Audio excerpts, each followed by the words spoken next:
Electrohomoeopathy के अध्ययन के क्रम में आज हम एक विशेष चैप्टर रोग और रोग निदान के बारे में अध्ययन करेंगे। आज का रोग होगा आपको सूखा खांसी, यानी आज का डिजीज है सूखा खांसी, ड्राई कफ या non productive cough. Dry cough क्या है, ये हमारे कौन से ऑर्गन को प्रभावित करता है और क्या क्या इसके लक्षण होते हैं और कितने प्रकार होते हैं और कौन कौन सी इलेक्ट्रोहोम्योपैथिक औषधियों का प्रयोग करके हम ड्राई कफ सूखा खांसी को ठीक कर सकते हैं। चलिए शुरू करते हैं। सबसे पहले ड्राई कफ सूखा खांसी, वैसी खांसी जिसमें कफ या बलगम नहीं आता है या थोड़ा बहुत कम आता है, ड्राई कफ कहलाता है, सूखा खांसी कहलाता है। और यह लगातार 3 सप्ताह से अधिक दिनों तक या अधिक महीनों तक, है ना, 6 से 7 सप्ताह 8 सप्ताह तक रह सकता है। अब इसका लक्षण हम देखते हैं, कौन कौन सा लक्षण आपको उत्पन्न होता है ड्राई कफ में। ये ड्राई कफ जो है सूखा खांसी ज़्यादातर हमारे रेस्पिरेटरी ऑर्गन के ऊपर वाले आपको ऑर्गन को इफेक्टेड करता है, प्रभावित करता है ना। जैसे आपको नोजल कैविटी है, लैरिंग्स है, फेरिंग्स है और ट्रेकिया है, इसको ज़्यादा इन्फेक्टेड करता है ड्राई कफ सूखा खांसी, है ना। तो इसमें लक्षण क्या देखने को मिलते हैं, गले में खसखसाहट या गुदगुदी, या इसको हम कहेंगे आपको हैकिंग यानी गुदगुदाहट युक्त खांसी, है ना। जब गुदगुदी उस पर उत्पन्न होती है या आपको खसखसाहट उत्पन्न होती है तब आपको खांसी का अनुभव होने लगता है, खांसी आने लगती है, सूखी खांसी आने लगती है। इसके अलावा कफ थोड़ा या बहुत कम या नहीं आता है खांसने पर, दम फूलना या सांस लेने में तकलीफ होना या सांस फूलना हो सकता है। अधिक खांसने पर हमारे चेस्ट के मसल्स में आपको दर्द होते हैं, कभी कभी हल्की सर्दी से महसूस होती है और खांसने पर कभी कभी ब्लड भी आ जाता है ना, और बुखार भी हो सकती है।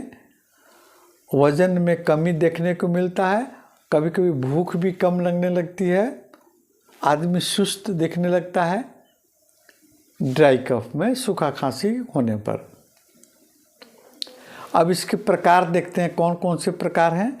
तो प्रकार में सबसे पहले आपको हैकिंग कफ,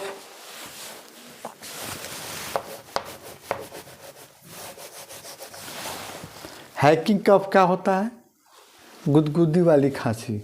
इस प्रकार की खांसी में वायरस से इन्फेक्टेड होती है ना, और गले में गुदगुदी होती है, यानी ऊपर वाला आपको अपर रेस्पिरेटरी ऑर्गन जो होता है वो वायरस से इन्फेक्टेड हो जाता है और आपको गुदगुदी होने लगती है और खांसी उत्पन्न होने लगती है। दूसरा नंबर आपको है, आपको लगता है कि उसमें गला में कुछ अटका हुआ फंसा हुआ है, रोगी हमेशा चाहता है इसको आसानी से निकाले, है ना। ये आपको हैकिंग कफ यानी गुदगुदी वाली खांसी, इसका प्रकार है ड्राई कफ का। दूसरा नंबर में आपको हुपिंग कफ आता है, ये अक्सर बच्चों में देखने को मिलता है और ये बैक्टीरियल इन्फेक्शन होता है और ये बच्चा जो खांसते खांसते आपको कभी कभी उल्टी भी कर देता है हुपिंग कफ में। उसके बाद आता है क्रूप खांसी, है ना। क्रूप खांसी में भी आपको लैरिंग्स, हमारा लैरिंग्स प्रभावित है, वॉइस ग्रंथि प्रभावित होते हैं, यानी लैरिंजाइटिस, है ना। आप गले में दर्द होता है और आपको सांस लेने में भी कठिनाई होती है और खांसी, सूखी खांसी आने लगती है। ये हुआ आपका टाइप ऑफ आपको ड्राई कफ। इसके बाद हम देखते हैं आपको सूखी खांसी होने के क्या क्या कारण हो सकते हैं। तो इसमें सबसे पहले अपर रेस्पिरेटरी ऑर्गन में वायरस इन्फेक्शन के चलते आपको खांसी, सूखा खांसी हो सकती है। अपर रेस्पिरेटरी ऑर्गन आपको नोजल कैविटी या ट्रेकिया, फेरिंग्स में या लैरिंग्स में आपको वायरस इन्फेक्शन होने के चलते आपको सूखी खांसी हो सकती है और ये लंबी समय तक हो सकती है। दूसरा नंबर आता है अस्थमा, है ना। श्वसन नलिका में, ये ट्रेकिया में आपको सूजन के कारण श्वसन नलिका में संकुचन हो जाती है और खांसी होने लगती है, सांस लेने में तकलीफ होने लगती है, सूखी खांसी आने लगती है। तीसरा नंबर है गैस्ट्रोएसोफेजियल रिफ्लक्स डिजीज, है ना। ये गैस्ट्रोएसोफेजियल रिफ्लक्स डिजीज देखिए, ये आपका हो गया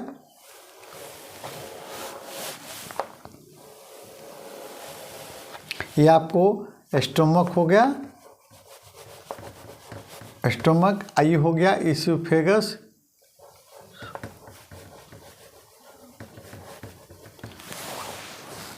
गैस्ट्रो इसोफेजियल रिफ्लक्स डिजीज, है ना।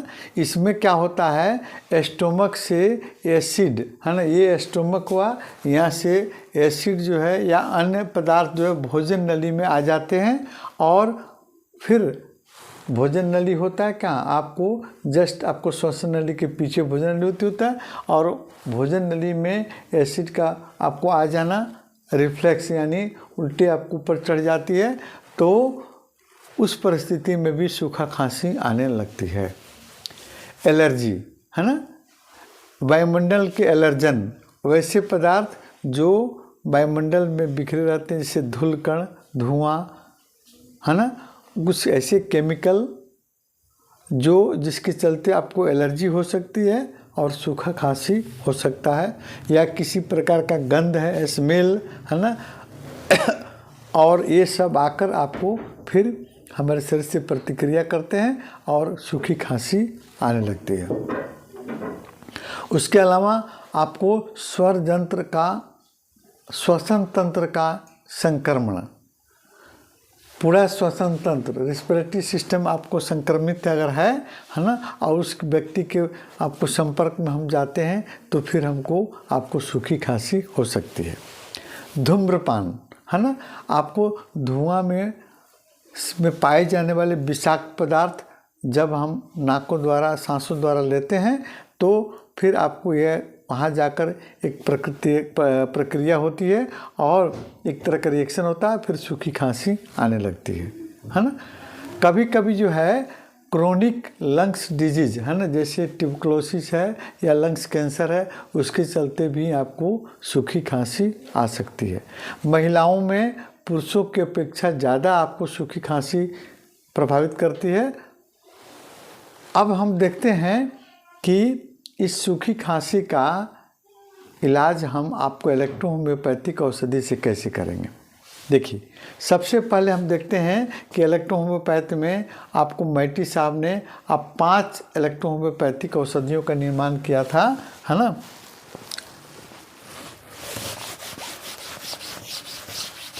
कौन कौन औषधि है, आपको P1, P2, P3 और P4, ये 4 औषधियाँ जो है इलेक्ट्रो होम्योपैथ की आपको मैटी साहब ने बनाई। और कुछ कंपाउंड मेडिसिन भी हैं, जो भी हम लोग ट्रीटमेंट करते हैं उसमें कंपाउंड मेडिसिन का भी सहारा लेते हैं, लेकिन इसमें आपको ड्राई कफ में, सूखा खांसी में सबसे नंबर 1 के पहले हम लेंगे P1, है ना, P1 या P3। क्यों P1? जैसे एडल्ट युवावस्था के लिए मेडिसिन है P1, और हमारे रेस्पिरेटरी ट्रैक्ट यानी रेस्पिरेटरी ऑर्गन के अपर रेस्पिरेटरी ऑर्गन पर ज़्यादा इसका प्रभाव रहता है ना, ट्रैकिया पर, लैरिंग्स, फेरिंग्स पर, है ना, और आपको ब्रोंकाई पर आपको इसका ज़्यादा प्रभाव देखने P1 को मिलता है ना। तो पहले हम P1 लेंगे या P3, है ना, अब प्लस उसके बाद में आपका एक और मेडिसिन आपको C13, है ना, C13 या C5, है ना। तो सबसे बेटर आपका C13 होता है।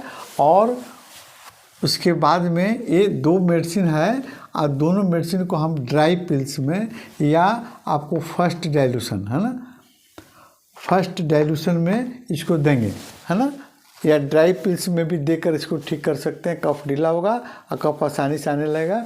ये आपको P1, P3, P1 या P3 प्लस C13 या C5। अगर उस मरीज को अगर बुखार आ जाता है तो फिर हम इसमें क्या करेंगे, F1 जोड़ लेंगे, है ना।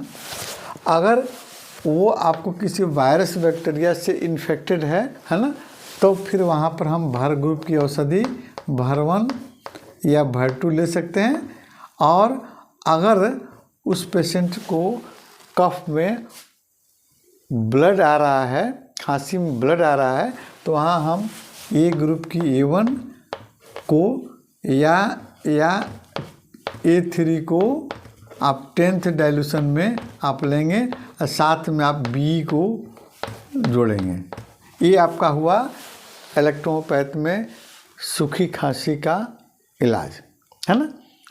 इसके अतिरिक्त में अगर पेशेंट को भूख कम लग रही हो तो फिर आप एस्टेन को देंगे ड्राई पिल्स में अकॉर्डिंग टू उसके उम्र के हिसाब से गोलियों की मात्रा निर्धारित करेंगे। छोटा बच्चा है तो 2 से 5 गोली, सियाना है तो फिर 5 से 10 गोली आप खाना खाने के बाद खिलाएंगे, है ना।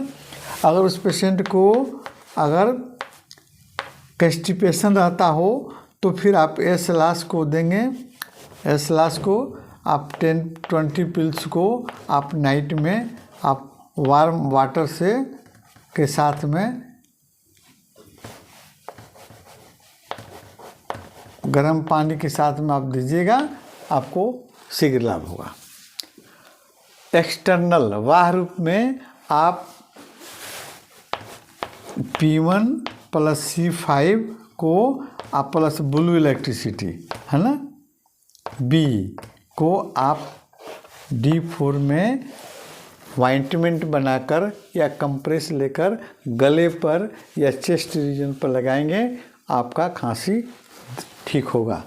इसके अलावा इंजेक्शन नंबर 6 और 7 बहुत ही अच्छी आपको इंजेक्शन है, इसको भी लगाकर आप ड्राई कफ को ठीक कर सकते हैं। अगले वीडियो में हम वेट कफ यानी गीली खांसी के बारे में स्टडी करेंगे और फिर कौन कौन सी इलेक्ट्रोपैथिक औषधियाँ उस पर कार्य करती हैं उसको हम लोग देखेंगे।